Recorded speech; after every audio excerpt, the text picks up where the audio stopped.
한국의 변화 없이는 주한미군 존재 이유도 없습니다. 주한미군 사령관 제이비어 브런슨이 내뱉은 이 한 문장은 한반도 전역을 순식간에 얼어붙게 만들었습니다. 바로 그날 워싱턴에서는 또 하나의 폭탄이 준비되고 있었습니다. 한국산 반도체에 100% 관세를 부과하고 삼성의 기술력을 정면으로 저지하겠다는 전략이었죠. 전 세계는 이번 압박에 한국이 다시 한번 굴복할 것이라 예상했습니다. 하지만 그 순간 삼성은 완전히 다른 선택을 했습니다. 그러자 실리콘밸리가 동요하고 월스트리트가 경고음을 울리기 시작했습니다. 한국 없으면 미국도 없다. 과연 무엇이 미국을 이토록 흔들어 놓은 것일까요? 70년 동맹사에서 처음으로 한국이 주도권을 장악한 이 순간, 그 숨겨진 힘의 정체는 무엇이었을까요? 딱 1초만요. 좋아요와 구독 꾹 부탁드립니다. 워싱턴 국방부 브리핑룸에서 70년 한미동맹사를 뒤흔드는 충격적 선언이 터져나오던 그 순간을 목격했습니다.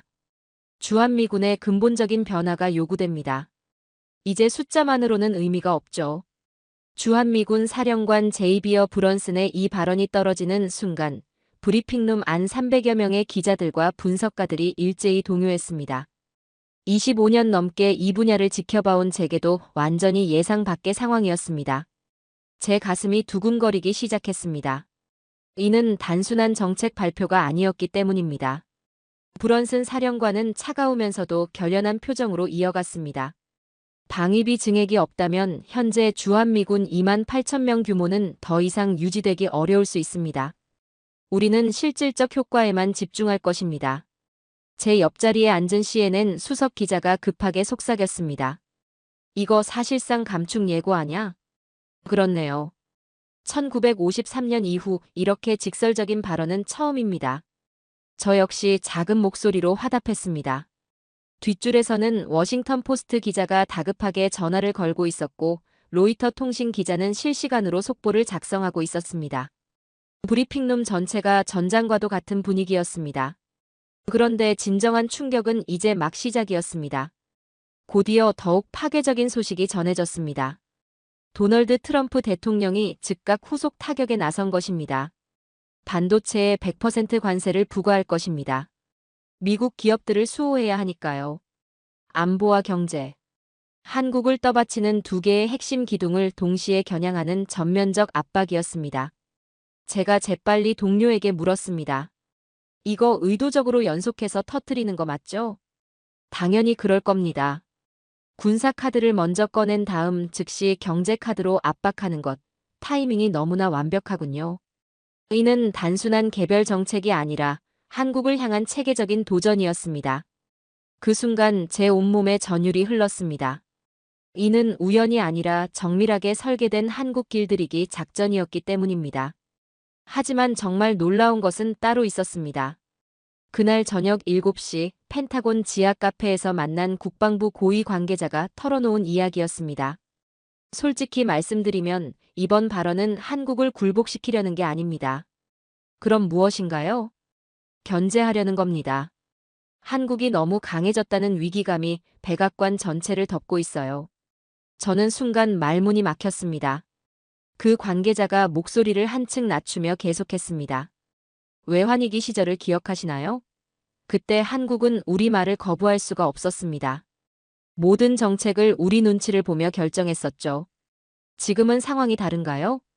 완전히 달라졌습니다. 삼성만 봐도 미국 반도체 시장의 60%를 장악하고 있어요. 함부로 건드렸다가는 미국 경제가 먼저 흔들릴 수 있다는 게 문제입니다. 그 순간 제게 소름이 돋았습니다. 미국 내부에서도 한국을 더 이상 보호 대상이 아닌 경쟁 상대로 인식하기 시작했다는 의미였기 때문입니다. 그럼 왜 이런 강경책을 쓰는 겁니까? 백악관 일부 강경파들이 압박하고 있어요. 삼성을 견제하라. 필요하면 주한미군 철수 카드도 활용하라고 말입니다. 저는 깊은 충격을 받았습니다. 이는 동맹을 다루는 방식이 아니라 경쟁자를 제압하려는 접근이었기 때문입니다. 집으로 돌아가는 차 안에서 저는 계속 생각했습니다. 왜 하필 지금일까? 왜 이런 강수를 두는 것일까? 답은 의외로 브런슨 사령관의 발언 톤 자체에 숨어 있었습니다.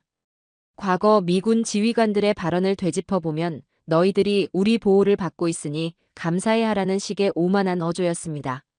하지만 이번은 달랐습니다. 강하게 나오긴 했지만 어딘가 조심스러웠습니다. 마치 상대방의 반응을 세심하게 살피며 말하는 느낌이었죠. 한국이 어떻게 대응할지 궁금해하고 있다는 뉘앙스였습니다. 다음 날 이른 아침, 제가 자주 연락하는 국무부 동아시아 담당관에게 전화를 걸었습니다. 최근 발언들 정말 진심인가요? 단순 압박용인가요? 정말 복잡합니다. 일부에서는 진짜 감축하자는 목소리가 높아지고 있어요. 하지만 사실 참모진들은 한국 없이는 우리가 동북아에서 할 수 있는 게 거의 없다는 것도 모두 알고 있습니다. 그 담당관이 깊은 한숨을 쉬며 말했습니다. 솔직히 딜레마입니다. 한국이 너무 강해져서 견제하고 싶지만 동시에 우리에게도 너무 중요한 파트너라서 함부로 건드릴 수가 없어요. 바로 그 순간 저는 깨달았습니다. 이제 한국은 감시 대상이 아니라 견제 대상입니다. 그 자체가 강국으로서의 증거라는 것을 말입니다. 그런데 여기서 한 가지 의문이 들었습니다. 미국의 이런 위협이 정말 의도한 대로 흘러갈까요? 제28년 경험상 상대를 과소평가한 전략은 대개 예상과 정반대 결과를 낳더군요. 특히 한국 같은 나라를 상대로는 말입니다. 1997년 외환위기 때도 그랬고 2008년 금융위기 때도 그랬습니다. 위기 때마다 한국은 더 강해져서 돌아왔기 때문입니다. 그날 밤 서재에서 과거 자료들을 검토하면서 저는 하나의 가설을 세웠습니다. 혹시 이번에도 미국의 계산이 빗나갈지도 모른다. 다음 며칠간 저는 이 가설을 검증해 보기로 했습니다. 한국의 실제 반응, 미국 내부의 균열, 그리고 예상하지 못한 역전 드라마를 추적해 보기로 말입니다. 그리고 그 과정에서 발견한 것들은 정말 놀라웠습니다. 그 충격적인 발언으로부터 이틀 뒤 저는 더욱 소름 끼치는 정보를 접하게 되었습니다. 8월 12일 오후 2시 백악관 웨스트윙 상황실에서 진행된 비공개 회의 내용이 제게 전달된 것입니다. 삼성을 견제해야 합니다. 반도체 시장을 완전히 장악당하고 있습니다. 국가안보보좌관이 엄숙하게 발언했다고 전해집니다. 구체적으로 어떤 방법을 사용하시겠습니까? 재무장관이 예리하게 질문했습니다. 장비 반입을 더욱 지연시키고 기술 협력 역시 제약하는 겁니다.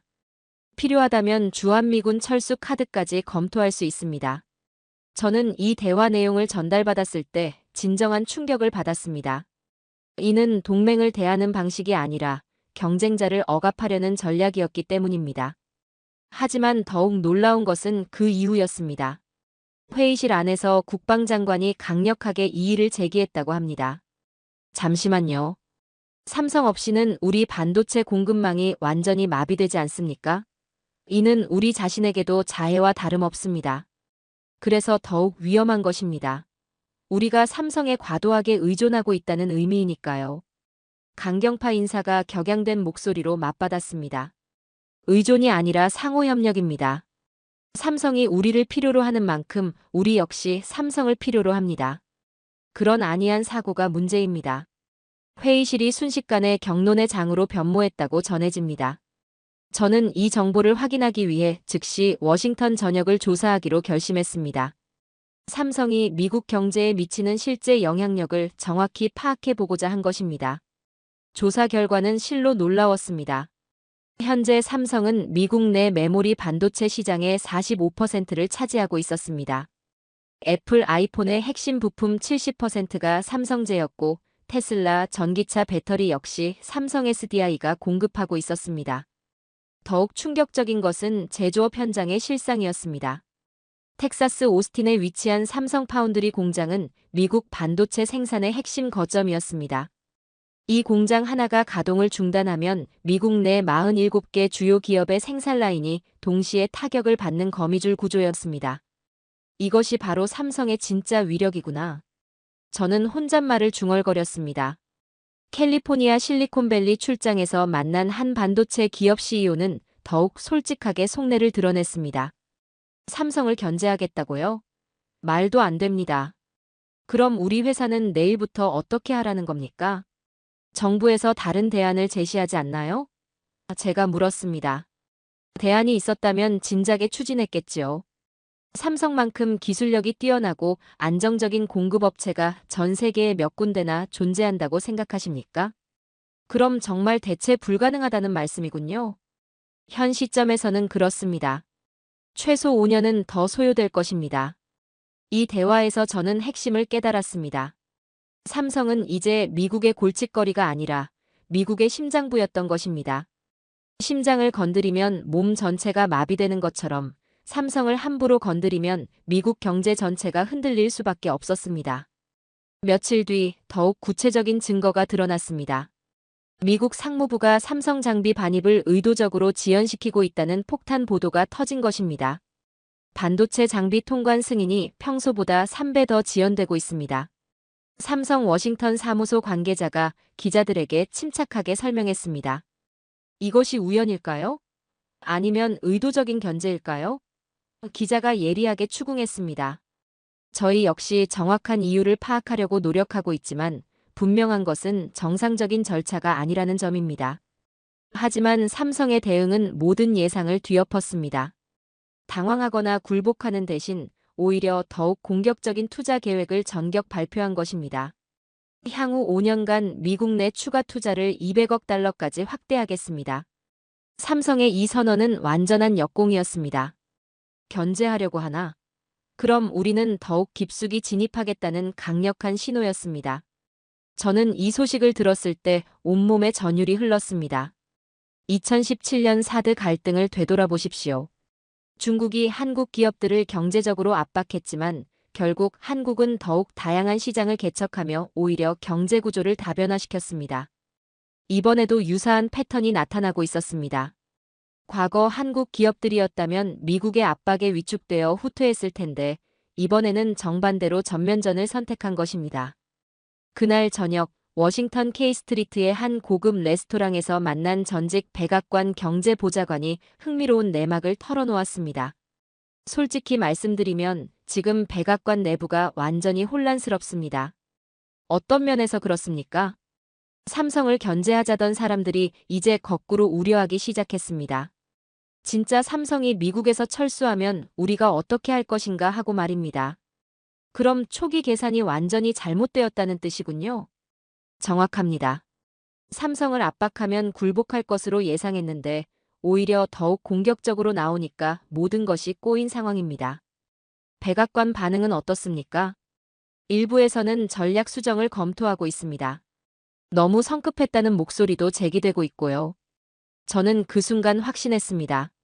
한국이 이 위기를 또 어떻게 돌파할지 과거와는 완전히 다른 양상으로 전개될 것이라는 예감이 들었기 때문입니다. 며칠간 더 자료를 수집해 본 결과 정말 놀라운 사실을 발견했습니다. 미국이 삼성을 견제하려고 하는 바로 그 순간 삼성은 이미 차세대 기술 개발에 매진하고 있었습니다. 3나노 공정 기술에서는 이미 세계 선두였고 차세대 메모리인 CXL 기술에서도 독보적인 지위를 차지하고 있었습니다.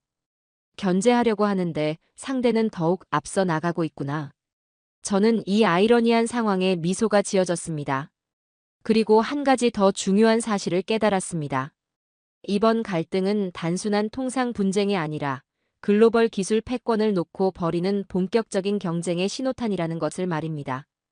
과거처럼 한쪽이 일방적으로 우위에 서는 것이 아니라 서로 대등한 위치에서 맞붙는 새로운 시대가 열린 것이었습니다. 그리고 그 경쟁의 중심에 삼성이 우뚝 서 있었습니다. 한국의 기술은 단순한 거래 품목이 아닌 미국 경제의 생명선이었습니다. 이 말이 이제야 진정으로 이해되었습니다. 브런슨 사령관의 폭탄 발언과 트럼프의 관세 위협이 터진 후 저는 완전히 예상 밖의 반응들을 목격하게 됩니다. 먼저 한국의 반응부터 살펴보았습니다. 과거처럼 즉시 저자세를 취할 것으로 예상했습니다. 그런데 나온 것은 완전히 다른 내용이었습니다. 우리는 한미동맹의 미래지향적 발전을 위해 유연하고 현실적으로 대처하겠습니다. 이게 전부인가? 저도 모르게 혼잣말을 뱉었습니다. 동맹 관계는 시대 변화에 맞춰 진화해야 한다고 봅니다. 중요한 것은 형식이 아니라 실질적 협력의 내용입니다. 저는 이 장면을 실시간으로 지켜보면서 깜짝 놀랐습니다. 이번에는 완전히 다른 접근법이었기 때문입니다. 인터넷 댓글들 역시 마찬가지였습니다. 주한미군 감축? 우리도 이제 자립할 때가 되었지. 오히려 좋은 기회 아닌가? 그동안 미군 주둔 비용만 해도 상당한데. 우리 국방비로 우리 무기 구입하면 되잖아. K방산 수출 확대해야지. 완전히 예상과 다른 반응이었습니다. 위축되거나 당황하는 대신 오히려 자신감이 넘치는 목소리들이 더욱 많았습니다. 하지만 정말 충격적인 것은 미국 내부의 반응이었습니다. 워싱턴 포스트 온라인 댓글창을 열어보니 완전히 다른 세상이었습니다. 언제 시대 주한미군이야? 지금은 서로 윈윈하는 시대 아닌가? 한국 떠나면 미국이 더 손해볼 것 같은데. 삼성, LG 다 한국 기업인데. 주한미군 철수하면 중국만 기뻐할걸? 미국 네티즌들이 오히려 회의적인 반응을 보이고 있었던 것입니다. CNN 온라인 여론조사에서는 더욱 놀라운 결과가 나타났습니다. 주한미군 감축에 찬성하십니까? 찬성 32%, 반대 68%였습니다. 반대 이유로는 중국 견제에 필수적이 43%, 한국과의 경제적 이익이 35%를 차지했습니다. 저는 이 결과를 보고 깨달았습니다. 미국 정부의 강경 정책과 미국 국민 여론 사이에 큰 괴리가 발생했다는 것을 말입니다. 며칠 뒤 더욱 구체적인 여론 변화를 감지할 수 있었습니다. 뉴욕타임스에 실린 독자 투고란을 보니 이런 글이 게재되어 있었습니다. 나는 지난 5년간 텍사스 삼성 공장에서 근무했다. 동료들 중 70%가 한국 기술로 생계를 유지하고 있다. 한국을 압박한다고? 미국 내 일자리 문제부터 고려해봐라. 오하이오주에 거주하는 자동차 부품업체 직원은 이렇게 적었습니다. 현대차 부품 공급이 중단되면 우리 회사는 파산한다. 정치인들은 현실을 모르고 말만 하는 것 같다. 실리콘밸리 IT 엔지니어의 글은 더욱 직설적이었습니다. 삼성 반도체 없이는 우리 회사 제품 개발이 불가능하다. 견제는 무슨 견제? 오히려 협력해야 할 파트너다. 저는 이런 반응들을 종합하면서 한 가지 확신을 갖게 되었습니다. 미국 정부의 압박 전략이 예상과 정반대로 흘러가고 있다는 것을 말입니다. 워싱턴의 한 정치 컨설턴트가 제게 귀띔해준 내용은 더욱 충격적이었습니다. 지금 공화당 내부에서도 의견이 분열되고 있습니다. 어떤 식으로요? 텍사스, 조지아 같은 주에서 한국 기업들이 많은 일자리를 창출하고 있지 않습니까?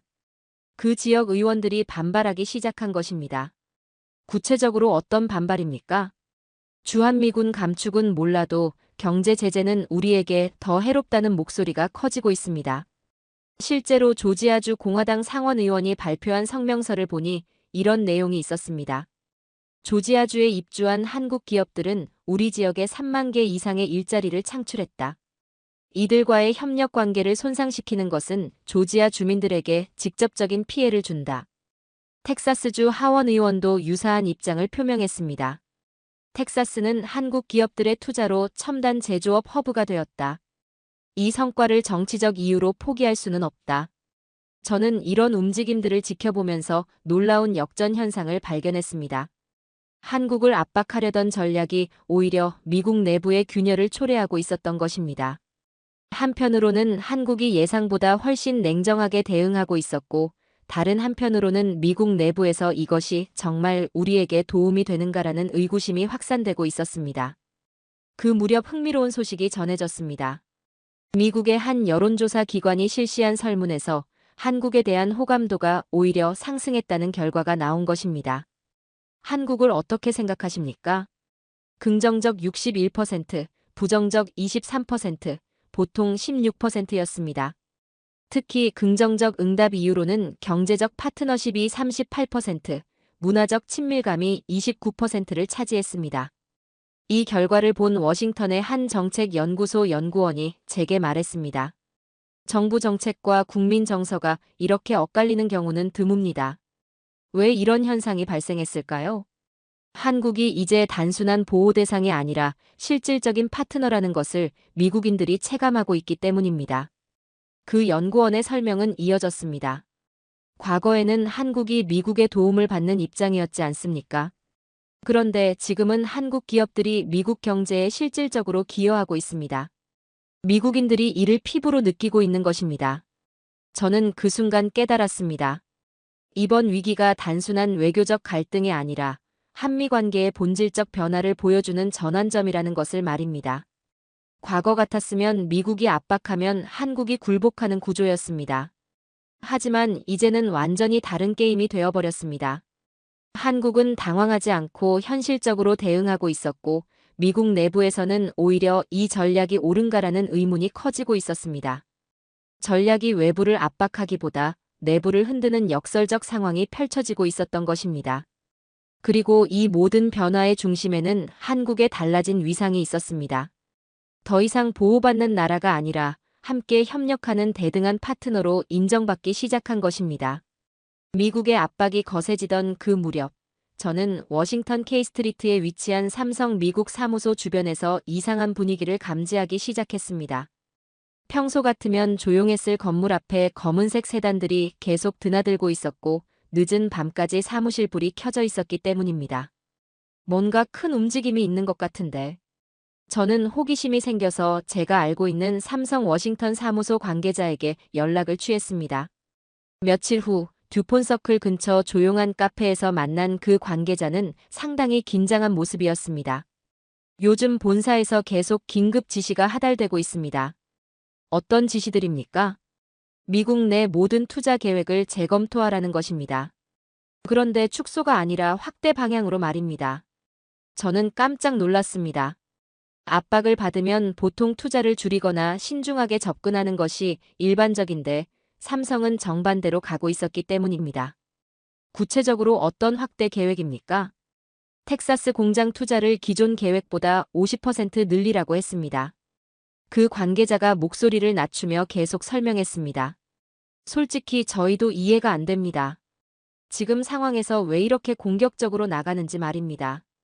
하지만 며칠 후, 저는 그 이유를 알 수 있었습니다. 국무부의 한 고위 관계자가 비공개 브리핑에서 흥미로운 내용을 공개한 것입니다. 최근 삼성이 제출한 보고서를 보면 상당히 흥미로운 분석이 담겨 있습니다. 어떤 분석입니까? 참석자 중 한 명이 질문했습니다. 인플레이션 감축법 시행 이후의 파급 효과를 정리한 건데 우리가 예상하지 못한 부분들이 많더군요. 저는 그 브리핑 내용을 따로 확인해 보았습니다. 그리고 정말 놀라운 사실들을 발견했습니다. 혹시 2022년 IRA 사태를 기억하십니까? 지금처럼 미국이 한국 기업들을 압박했다가 오히려 역풍을 맞았던 그 사건 말입니다.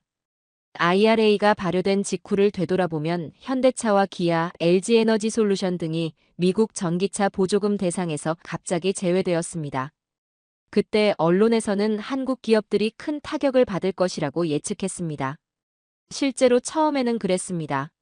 한국 기업들의 전기차 판매량이 급감했고 미리 계획했던 투자들도 차질이 생겼기 때문입니다. 하지만 6개월 후부터 예상과 다른 일들이 벌어지기 시작했습니다. 먼저 GM과 포드 같은 미국 완성차 업체들이 문제를 겪기 시작했습니다. 한국 기업들과 연결된 배터리 공급망이 흔들리자 생산 계획에 차질이 생긴 것입니다. 자동차 부품 연구소에서 발표한 자료를 보니 더욱 충격적이었습니다. IRA 발효 후 6개월간 미국 내 전기차 관련 제조 프로젝트의 약 40%가 지연되었다고 나와 있었기 때문입니다. 그 이유는 명확했습니다. 한국 기업들이 공급하던 핵심 부품과 기술들이 갑자기 끊기자 미국 기업들이 대안을 찾지 못한 것이었습니다. 워싱턴의 한 산업 분석가가 제게 설명해 주었습니다. LG에너지솔루션이 공급하던 배터리셀을 대체할 업체를 찾는 데만 8개월이 걸렸습니다. 그것도 성능은 떨어지는 제품으로 말입니다. 그럼 결국 미국이 더 손해를 본 것이군요. 맞습니다. 한국 기업들은 다른 시장을 개척하면 되지만 미국 기업들은 갑자기 공급망이 끊어져 버린 것입니다. 더욱 흥미로운 것은 그 다음이었습니다. 미국 정부가 결국 규칙을 수정해서 한국 기업들을 다시 보조금 대상에 포함시킨 것이었습니다. 왜 그랬을까요? 한국 기업들 없이는 IRA 자체가 제대로 작동하지 않는다는 것을 깨달았기 때문입니다. 실제로 현재 상황을 보면 더욱 명확해집니다. 한국 기업들의 미국 내 투자는 역대 최고치를 기록하고 있습니다. 현대차는 조지아주에만 55억 달러를 투자했고 LG는 미시간, 오하이오, 테네시에 걸쳐 총 45억 달러를 투입했습니다. 삼성은 더 말할 것도 없습니다. 텍사스와 애리조나를 합쳐 400억 달러가 넘는 메가 프로젝트를 진행하고 있습니다. 한국 기업들이 단순히 미국에서 돈을 버는 것이 아니라 미국 경제의 핵심 인프라가 되어 있다는 의미입니다. 텍사스 상공회의소에서 발표한 보고서를 보니 이런 내용이 있었습니다. 삼성 오스틴 공장이 중단되면 텍사스 내 관련 업체 247곳이 직접 타격을 받는다. 연간 경제 손실만 63억 달러에 달한다. 조지아주도 마찬가지였습니다. 현대차 공장 덕분에 조지아 실업률이 전국 평균보다 1.2%포인트 낮아졌다는 연구 결과도 있었습니다. 저는 이런 자료들을 보면서 깨달았습니다. 미국 경제의 심장은 한국 기술 없이는 박동을 잃는다는 것을 말입니다. 그리고 삼성을 비롯한 한국 기업들이 바로 그 사실을 정확히 알고 있었던 것입니다. 며칠 후 삼성이 공식 발표를 했습니다. 향후 5년간 미국 내 투자를 300억 달러로 확대하겠습니다. 연구개발 투자도 3배로 늘릴 예정입니다. 이는 단순한 투자 발표가 아니었습니다. 완전한 전략적 반격이었습니다. 압박한다고? 그럼 우리는 더욱 깊숙이 들어가겠다는 메시지였습니다. 워싱턴의 한 정책연구원이 제게 말했습니다. 솔직히 이런 상황은 처음 봅니다. 압박을 받으면 보통 위축되거나 후퇴하지 않습니까? 그런데 한국 기업들은 오히려 더 공격적으로 나오고 있습니다. 왜 그럴까요? 자신감이 있다는 뜻입니다. 자신들 없이는 미국 경제가 돌아가지 않는다는 확신이 있는 것입니다. 실제로 그 확신에는 근거가 있었습니다. 반도체 산업 보고서를 보니 현재 미국 내 메모리 반도체 시장의 62%를 한국 기업들이 차지하고 있었습니다. 시스템 반도체 분야에서도 35%를 점유하고 있었습니다.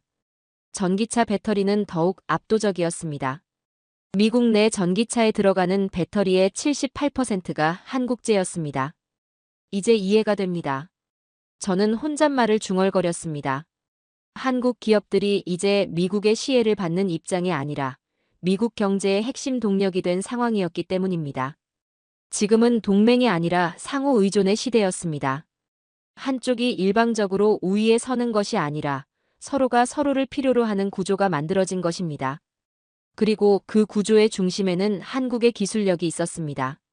한국의 기술은 단순한 거래 상품이 아닌 미국 경제의 전력선이 되어 있었던 것입니다. 전력선을 끊으면 모든 시스템이 마비되는 것처럼 한국 기술을 배제하면 미국 경제도 큰 타격을 받을 수밖에 없었습니다. 삼성을 비롯한 한국 기업들이 바로 그 사실을 무기로 삼아 전략적 반격에 나선 것이었습니다. 그리고 그 반격의 파급력이 어디까지 미칠지 정말 궁금해지기 시작했습니다.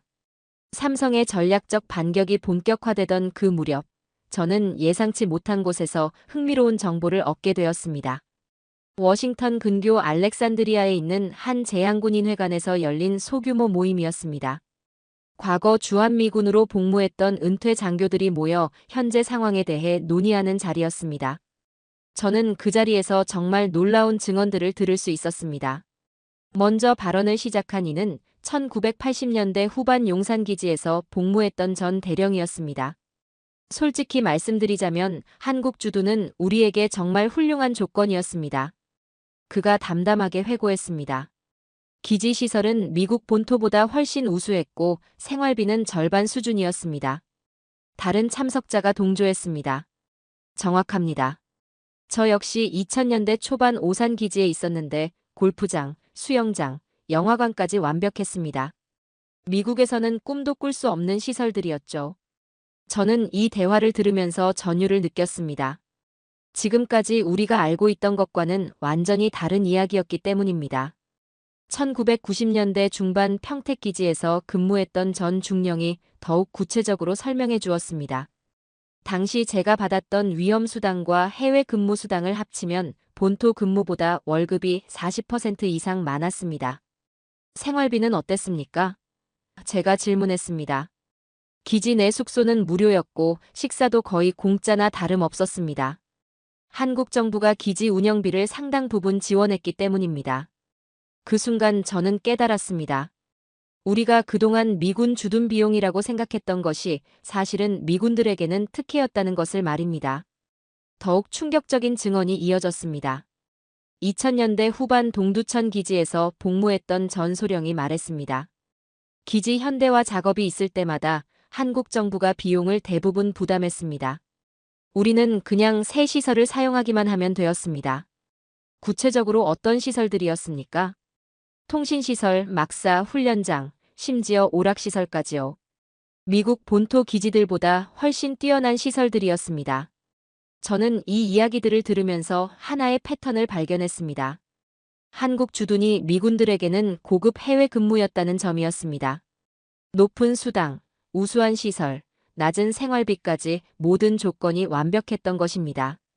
며칠 후, 저는 이런 증언들을 뒷받침할 공식 자료를 찾아보기로 했습니다. 국방부 공개 자료를 검토해 본 결과 정말 놀라운 사실들이 드러났습니다. 한국이 주한미군 주둔 비용의 대부분을 부담하고 있었습니다. 이는 독일이나 일본보다 훨씬 높은 비율이었습니다. 더욱 구체적으로 살펴보니 한국이 부담하는 항목들이 상상을 초월했습니다. 기지 건설비, 시설 유지비, 한국인 근로자 임금, 심지어 미군 가족들을 위한 학교 운영비까지 한국이 지원하고 있었습니다. 펜타곤의 한 예산 담당관이 제게 비공개로 알려준 내용은 더욱 충격적이었습니다. 한국만큼 주둔군을 잘 대우해주는 나라는 없습니다. 그가 솔직하게 털어놓았습니다. 다른 해외 기지들은 시설도 낡았고 현지 정부 지원도 제한적입니다. 한국은 정말 예외적이죠. 다른 나라들은 어떻습니까? 제가 궁금해서 물었습니다. 독일의 경우 주동미군 지원 비용이 한국의 67% 수준에 불과합니다. 그것도 1975년 이후로는 직접적인 분담금도 지불하지 않고 있습니다. 그럼 어떤 방식으로 지원하나요? 임대료 면제, 세금 감면 같은 간접 지원만 합니다. 미군 인건비나 운영비는 미국이 다 알아서 부담해요. 그 순간 브런슨 사령관의 최근 발언이 새롭게 해석되었습니다. 기지 현대화가 필요하고 장비 노후화가 심각하다는 그의 말은 사실 한국에게 더 많은 지원을 요구하는 메시지였던 것입니다. 하지만 이미 한국은 충분히, 아니 과도하게 지원하고 있던 상황이었습니다. 워싱턴의 한 정책연구소에서 발표한 보고서를 보니 더욱 명확해졌습니다. 주한미군 한 명당 연간 운영 비용은 약 35만 달러인데 이 중 32만 달러를 한국이 부담하고 있다는 내용이었습니다. 이는 미군이 실제로 부담하는 비용이 1인당 연간 3만 달러에 불과하다는 의미였습니다. 저는 이 숫자들을 보면서 깨달았습니다. 우리는 그들에게 숙식과 안전만 제공한 것이 아니라 전략적 여유를 선사한 것이었다는 것을 말입니다. 며칠 후 더욱 구체적인 증거를 발견했습니다. 미 회계감사원이 발표한 해외기지 운영비용 비교 자료였는데 한국 기지들의 1인당 시설 투자비가 다른 어떤 해외기지보다 높았습니다.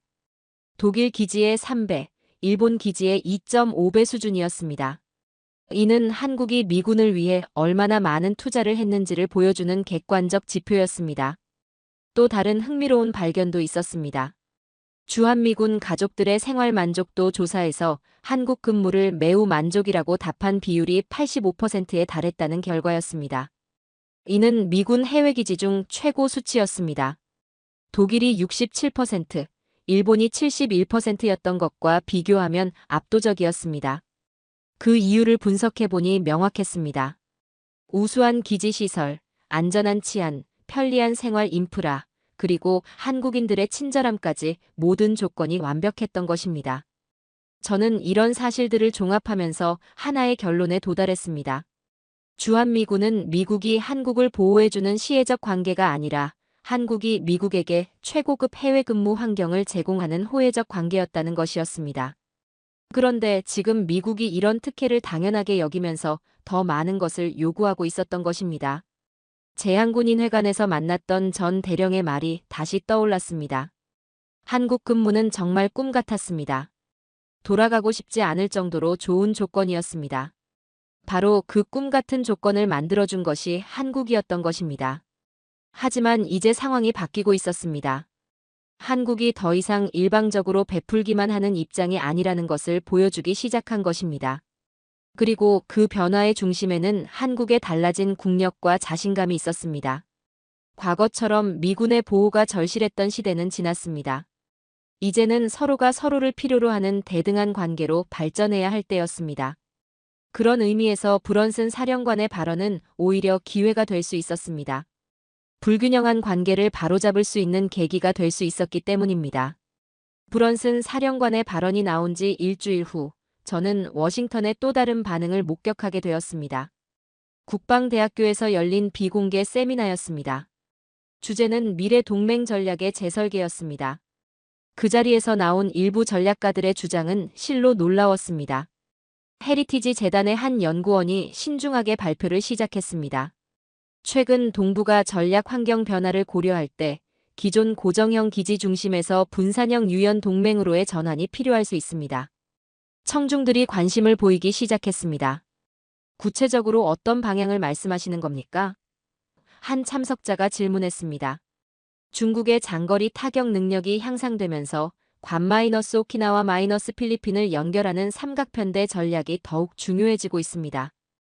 일부 전력의 재배치를 검토할 시점이라고 봅니다. 저는 이 발언을 들으면서 긴장했습니다. 우회적이지만 주한미군 감축을 시사하는 내용이었기 때문입니다. 그때 일본 방위성에서 온 참석자가 조심스럽게 입을 열었습니다. 동맹국 간 역할 분담 측면에서 보면 각국의 기여도를 재평가할 필요가 있지 않을까요? 어떤 의미인지 좀 더 구체적으로 설명해 주시겠습니까? 미 국무부 관계자가 물었습니다. 일본 참석자가 잠시 머뭇거리다가 말했습니다. 솔직히 말해서 한국은 그냥 보호받기만 하는 나라 아닙니까? 일본처럼 글로벌 차원의 적극적인 기여를 하고 있는지 의문입니다. 회의실 분위기가 순간 얼어붙었습니다. 아무리 비공개 세미나라고 해도 상당히 직설적인 발언이었기 때문입니다. 미 국무부 관계자가 당황한 표정으로 중재했습니다. 각국의 기여 방식은 다를 수 있다고 봅니다만. 물론 그렇습니다. 하지만 비용 분담이나 해외 파병 등을 종합적으로 고려하면 역할 재정립이 필요한 시점이라고 생각합니다. 일본 참석자가 한 발 물러서면서도 자신의 주장을 관철시켰습니다. 그런데 더욱 놀라운 발언이 나왔습니다. 중국 문제를 전문으로 연구하는 한 싱크탱크 연구원이 조심스럽게 의견을 제시했습니다. 전략적 관점에서 보면 동맹 체계의 단순화도 고려해 볼 만합니다. 복잡한 이해관계보다는 명확한 파트너십이 더 효과적일 수 있습니다. 무슨 의미인지 명확하지 않습니다. 누군가가 되물었습니다. 각국의 우선순위가 다르면 오히려 전략적 일관성이 떨어질 수 있다는 점을 말씀드린 겁니다. 이는 한국의 중국 의존도를 우회적으로 지적하는 발언이었습니다. 저는 이런 미묘한 공방을 지켜보면서 워싱턴 내부의 복잡한 셈법을 엿볼 수 있었습니다. 하지만 이때 랜드 연구소의 베테랑 연구원이 단호하게 반박했습니다. 잠깐만요. 이런 접근은 근본적으로 잘못되었습니다. 어떤 면에서 그렇다고 보십니까? 일본 참석자가 도전적으로 물었습니다. 한반도의 지정학적 가치를 완전히 간과하고 계십니다. 이는 단순히 비용이나 기여도의 문제가 아닙니다. 그의 목소리에는 확신이 담겨 있었습니다. 중국과 러시아를 동시에 견제할 수 있는 지점은 한반도가 유일합니다. 이런 전략적 위치를 포기한다는 것은 미국 아시아 전략의 핵심을 포기하는 것과 같습니다. 중국 전문가가 조심스럽게 반박했습니다. 하지만 비용 효율성 측면에서는 비용 효율성을 말씀하시는군요. 랜드 연구소 연구원이 날카롭게 받아쳤습니다. 현재 주한미군 유지 비용보다 대안적 억제력 구축에 필요한 비용이 훨씬 큽니다. 괌에서 한반도까지의 작전 반경을 고려하면 최소 2배 이상의 자원이 필요합니다. 일본 참석자의 표정이 굳어졌습니다. 더 중요한 것은 정보 수집 능력입니다. 중국 동북부와 북한에 대한 실시간 정보는 한반도에서만 가능합니다. 국방부 아시아 담당 부차관보가 조용히 개입했습니다. 여러분이 놓치고 있는 관점이 있습니다.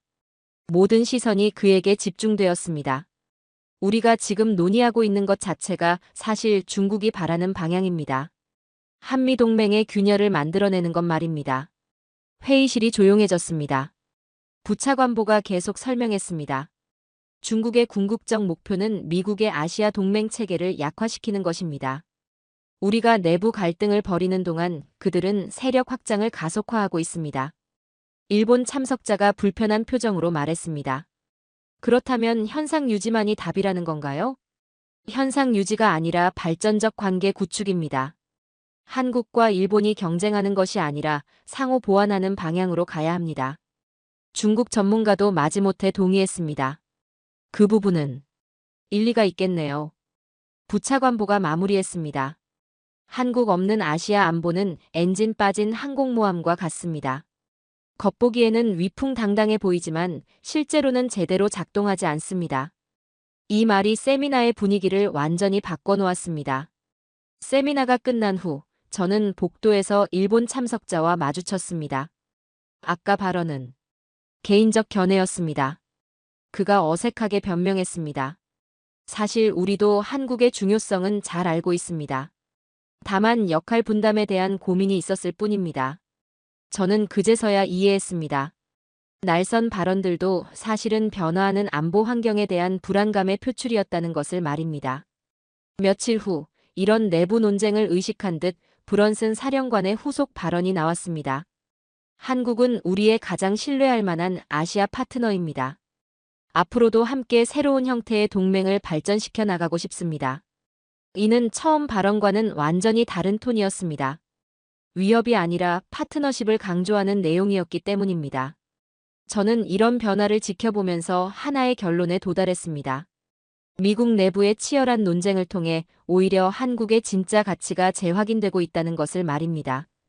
감축론자들의 주장이 나올 때마다 그에 대한 체계적인 반박을 통해 한국의 전략적 중요성이 더욱 명확해지고 있었습니다. 특히 일본이나 다른 대안들과의 비교를 통해 한국만이 가진 독특한 지정학적 위치와 역할이 부각되고 있었습니다. 결국 미국이 아무리 감축을 운운해도 한국 없는 아시아 전략은 불완전할 수밖에 없다는 것이 워싱턴 전문가들 사이에서도 분명해진 것이었습니다. 그리고 그 사실을 가장 잘 아는 것은 바로 미국 자신이었습니다. 브런슨 사령관의 발언과 미국의 압박 전략이 본격화된 지 한 달 후, 저는 예상치 못한 곳에서 강력한 역풍을 목격하게 되었습니다. 시작은 실리콘밸리였습니다. 캘리포니아 산호세에 있는 한 반도체 기업 본사에서 열린 긴급 이사회였습니다. 저는 그 회사의 최고 기술 책임자를 통해 내부 상황을 전해들을 수 있었습니다. 지금 상황이 계속되면 우리 회사는 3개월 내에 생산 중단 사태를 맞을 수 있습니다. 그가 심각한 표정으로 말했습니다. 삼성과의 기술 협력이 끊어지면 차세대 칩 개발이 불가능해집니다. 이사회 참석자들이 술렁이기 시작했습니다. 다른 업체로 대체할 수는 없습니까? 한 이사가 물었습니다. 현재 기술 수준에서는 불가능합니다. 삼성의 3나노 공정 기술을 대체할 수 있는 업체가 전 세계에 몇 군데나 있다고 생각하십니까? 그의 답변은 단호했습니다. 이런 상황은 실리콘밸리 전체로 확산되고 있었습니다. 같은 주에 애플, 구글, 엔비디아 등 주요 기업들이 유사한 우려를 표명하기 시작했습니다. 특히 애플의 경우 아이폰 핵심 부품의 70%를 삼성에 의존하고 있는 상황이었습니다. 애플 최고 경영자가 비공개 회의에서 강한 우려를 표명했다는 소식이 언론에 흘러나왔습니다. 정치적 고려로 인한 기술 협력 중단이 미국 혁신 생태계 전체에 부정적 영향을 미칠 것이라는 내용이었습니다. 이 발언은 IT 업계 전체에 파장을 일으켰습니다. 더욱 놀라운 것은 노동계의 반응이었습니다. 텍사스주 오스틴과 애리조나주 피닉스에서 동시에 집회가 열렸습니다. 삼성 공장 건설로 일자리를 얻게 될 노동자들이 정부 정책에 항의하고 나선 것이었습니다. 우리는 일자리를 원한다. 정치 게임은 그만. 텍사스 집회에 참석한 한 노동자가 외쳤습니다. AFL-CIO 텍사스 지부장이 기자들에게 말했습니다. 삼성 공장 하나로 우리 지역에 2만 개 이상의 직간접 일자리가 생길 예정이었습니다. 이를 정치적 이유로 포기한다는 것은 말이 안 됩니다. 노동계의 반발은 민주당 내부에도 균열을 만들어냈습니다. 텍사스주 출신 민주당 의원들이 당 지도부와 다른 목소리를 내기 시작한 것이었습니다. 하원에너지상업위원회 소속 민주당 의원이 공개적으로 발언했습니다. 한국과의 기술 협력을 제한하는 것은 미국 일자리와 경쟁력을 해치는 자해 행위입니다. 공화당에서도 비슷한 목소리가 나왔습니다. 조지아주 공화당 상원 의원이 성명을 냈습니다. 현대차 조지아 공장으로 우리 주에 8,000개 일자리가 창출되었습니다. 한국 기업들과의 협력을 가로막는 정책은 미국 경제에 해가 될 뿐입니다. 하지만 정말 결정적인 타격은 월스트리트에서 나왔습니다. 대형 투자은행들이 잇따라 보고서를 내면서 정부 정책을 비판하기 시작한 것이었습니다. 골드만삭스가 발표한 보고서 제목부터가 충격적이었습니다. 한국 디커플링의 경제적 비용 미국이 감당할 수 있는가? 보고서 내용은 더욱 놀라웠습니다. 한국과의 기술 협력이 중단될 경우 미국 GDP가 연간 0.3%포인트 하락할 것이라는 분석이었습니다. 달러로 환산하면 연간 700억 달러의 손실이었습니다. 모건 스탠리도 유사한 보고서를 냈습니다. 한국 기업들과의 협력 중단 시 미국 반도체 업계의 경쟁력이 최소 2년 후퇴할 것이라는 내용이었습니다. 이런 보고서들이 나오자 주식시장이 즉각 반응했습니다. 반도체 관련 주가들이 일제히 급락하기 시작한 것이었습니다. 애플은 하루 만에 3% 떨어졌고 엔비디아는 5% 이상 폭락했습니다. 투자자들이 공포에 빠지기 시작했습니다. 저명한 투자가가 주주총회에서 현 상황에 대한 우려를 표명했다는 소식이 화제가 되었습니다. 정치적 고려가 경제적 합리성을 해쳐서는 안 된다는 취지의 발언이었다고 전해졌습니다. 그의 발언은 투자업계 전체에 메시지를 던진 것이었습니다.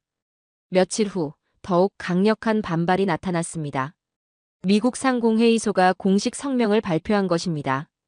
한국과의 경제 협력 제한은 미국 기업들의 글로벌 경쟁력을 저해할 것입니다.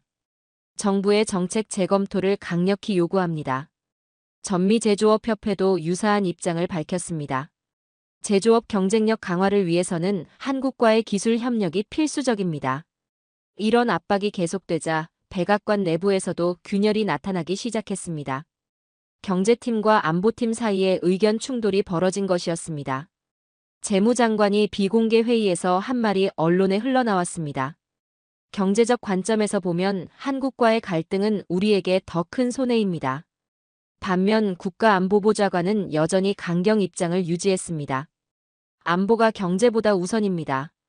장기적 관점에서 접근해야 합니다. 하지만 현실은 냉혹했습니다. 삼성이 발표한 추가 투자 계획들이 하나씩 구체화되면서 미국 경제에 미치는 영향이 점점 명확해지고 있었습니다. 삼성 텍사스 공장 건설로 지역 경제가 이미 활성화되기 시작했고 관련 협력업체들의 투자도 연쇄적으로 늘어나고 있었습니다. 텍사스 주지사가 기자회견에서 발표한 수치가 놀라웠습니다. 삼성 투자로 인한 직간접 고용 효과가 3만 명을 넘어설 것으로 예상됩니다. 애리조나주도 마찬가지였습니다. TSMC와 함께 삼성까지 오면 우리 주가 글로벌 반도체 허브가 될 수 있습니다. 애리조나 주지사의 발언이었습니다. 이런 지방정부들의 압박도 만만치 않았습니다. 공화당 주지사들이 연명으로 백악관에 서한을 보냈습니다. 한국 기업들과의 협력 제한은 각 주의 경제 발전을 저해하는 요소입니다. 정책 재고를 요청합니다. 민주당 주지사들도 유사한 입장을 보였습니다. 결정적으로 의회에서도 초당적 반발이 나타나기 시작했습니다. 하원 외교위원회에서 열린 청문회에서 여야 의원들이 한 목소리로 정부 정책을 비판했습니다. 미국 우선주의가 미국을 고립시키는 결과를 낳고 있습니다. 민주당 의원의 발언이었습니다. 한국은 우리의 가장 중요한 경제 파트너 중 하나입니다. 이를 정치적으로 이용하는 것은 잘못되었습니다. 공화당 의원도 유사한 입장을 보였습니다. 저는 이런 상황들을 지켜보면서 깨달았습니다. 한국을 무시한 대가가 이제 그들의 공장과 주식, 그리고 정치적 지지 기반까지 흔들고 있다는 것을 말입니다. 처음에는 한국을 압박하려던 전략이 오히려 미국 내부의 균열을 만들어내고 있었던 것이었습니다. 그리고 이 모든 변화의 중심에는 한국의 달라진 위상이 있었습니다. 더 이상 일방적으로 압박당하는 나라가 아니라 미국 경제에 실질적으로 기여하는 파트너가 된 것이었습니다. 이런 미국 내부의 역풍이 거세지던 바로 그 순간 저는 한미 관계의 근본적 변화를 상징하는 결정적 장면을 목격하게 되었습니다. 백악관 이스트룸에서 열린 한미 정상회담 직후 기자회견이었습니다. 대통령이 단상에 올라 예상과 완전히 다른 발언을 했습니다. 오늘 우리는 한국과 새로운 형태의 동맹 관계를 구축하기로 합의했습니다. 기자들이 술렁이기 시작했습니다. 이는 과거의 일방적 보호 관계가 아닌 상호 이익에 기반한 전략적 파트너십입니다. 저는 이 말을 들으면서 전율을 느꼈습니다. 이는 한미 관계 70년사의 패러다임 전환을 선언하는 발언이었기 때문입니다. 한국 대통령도 이에 화답했습니다. 한국은 더 이상 도움을 받는 나라가 아닙니다. 글로벌 문제 해결에 함께 기여하는 책임감 있는 파트너입니다. 이 발언들이 나오게 된 배경에는 놀라운 현실 변화가 있었습니다. 먼저 경제적 측면에서의 변화였습니다. 삼성이 미국 내 투자를 확정 발표하면서 그 파급 효과가 구체적으로 드러나기 시작했습니다. 텍사스 테일러 공장 건설로 직접 고용 인력만 2만 명, 간접 고용까지 포함하면 5만 명 이상의 일자리가 창출될 예정이었습니다. 현대차 조지아 공장도 마찬가지였습니다. 연간 30만 대 생산 규모로 지역 경제에 미치는 영향이 엄청났습니다. 조지아주 경제개발청이 발표한 수치가 인상적이었습니다. 현대차 투자로 인한 경제 파급 효과가 연간 120억 달러에 달할 것으로 추산됩니다. LG에너지솔루션의 미시간, 오하이오, 테네시 공장들도 각각 수천 명의 고용을 창출하고 있었습니다. 하지만 더 중요한 것은 기술적 측면의 변화였습니다. 한국 기업들이 단순히 제조만 하는 것이 아니라 핵심 기술을 미국과 공유하기 시작한 것이었습니다. 삼성의 3나노 공정 기술, LG의 차세대 배터리 기술, SK 하이닉스의 메모리 반도체 기술 등이 모두 미국에서 현지화되고 있었습니다. 이는 과거와 완전히 다른 양상이었습니다. 예전에는 미국이 기술을 주고 한국이 받는 일방적 관계였다면 이제는 서로의 강점을 교환하는 쌍방향 관계가 된 것이었습니다. MIT의 한 교수가 제게 말했습니다. 솔직히 지금은 한국에서 배워야 할 기술들이 더 많습니다. 특히 반도체와 배터리 분야에서는 한국이 세계 최고 수준입니다. 이런 변화는 정치적 차원에서도 나타났습니다. 한국이 글로벌 이슈에서 미국과 보조를 맞추기 시작한 것입니다. 우크라이나 전쟁에서 한국의 대응이 대표적이었습니다. 단순히 인도적 지원에 그치지 않고 방산 지원까지 검토하기 시작했기 때문입니다. 인도태평양 전략에서도 한국의 역할이 확대되고 있었습니다. 쿼드 플러스 논의에서 한국이 핵심 파트너로 거론되기 시작했고 중국 견제에서도 적극적인 역할을 담당하게 되었습니다. 국무부의 한 고위 관계자가 제게 귀띔했습니다. 이제 한국 없이는 인도태평양 전략 자체가 불완전합니다. 그만큼 한국의 역할이 커진 것입니다. 하지만 가장 상징적인 변화는 군사적 측면에서 나타났습니다. 한국의 방산 기술이 미국에 역수출되기 시작한 것이었습니다. K9 자주포의 미국 도입 검토, 천궁 방공 시스템의 기술 협력, 그리고 KF-21 전투기의 공동 개발 논의까지 모든 것이 과거와는 반대 방향으로 흘러가고 있었습니다. 펜타곤의 한 관계자가 놀라워했습니다. 한국 방산 기술이 이렇게 발전했는지 몰랐습니다. 일부 분야에서는 우리보다 앞서 있더군요. 이런 변화들이 축적되면서 한미 관계의 본질 자체가 바뀌기 시작했습니다. 과거의 일방적 보호 관계에서 상호 의존적 파트너십으로 전환된 것이었습니다. 백악관 국가안보회의에서 나온 내부 문서가 이를 잘 보여주었습니다. 한국은 이제 우리의 핵심 전략 자산입니다. 단순한 동맹국을 넘어서 공동 운명체가 되었습니다. 이 문서에는 구체적인 수치들도 나와 있었습니다. 한국 기업들의 미국 내 투자가 연간 500억 달러를 넘어섰고 고용 창출 효과는 15만 명에 달한다는 내용이었습니다. 기술 협력 분야도 마찬가지였습니다. 양국 간 기술 교류가 과거보다 3배 이상 늘어났고 공동 연구개발 프로젝트도 급증하고 있었습니다. 저는 이런 변화들을 종합하면서 깨달았습니다. 우리는 동맹의 이름으로 베푼 것이 아니라 능력으로 기여한 것이라는 것을 말입니다. 한국의 기술력, 경제력, 그리고 전략적 위치가 미국에게 실질적인 도움을 주고 있었던 것입니다. 정상회담 며칠 후 더욱 상징적인 발표가 나왔습니다. 양국이 포괄적 전략 동맹을 선언한 것입니다. 이는 기존의 안보 동맹을 경제, 기술, 가치 등 모든 분야로 확대한다는 의미였습니다. 특히 주목할 만한 것은 대등한 파트너십 조항이었습니다. 양국은 서로를 대등한 주권 국가로 인정하며 상호 이익에 기반한 협력을 추진한다는 내용이었습니다. 이는 70년 한미동맹사에서 처음 나온 표현이었습니다. 한국이 더 이상 보호받는 나라가 아니라 함께 책임을 지는 파트너라는 것을 공식 인정한 것이었습니다. 한국 대통령의 마무리 발언이 인상적이었습니다. 이제 한미동맹은 새로운 시대를 맞이했습니다. 우리는 글로벌 문제 해결의 동반자가 되었습니다. 미국 대통령도 화답했습니다. 한국은 우리가 가장 신뢰하는 파트너입니다. 함께 더 나은 세상을 만들어가겠습니다. 저는 이 순간을 지켜보면서 감동했습니다. 70년 전 한국 전쟁으로 시작된 한미동맹이 이제 완전히 새로운 모습으로 거듭나고 있었기 때문입니다. 더 이상 일방적 보호와 피보호 관계가 아닌 진정한 의미의 대등한 파트너십이 시작된 것이었습니다. 그리고 이 모든 변화의 중심에는 한국의 놀라운 성장과 발전이 있었습니다. 기술력, 경제력, 문화적 영향력까지 모든 면에서 한국이 세계적 수준에 도달했기 때문에 가능한 일이었습니다.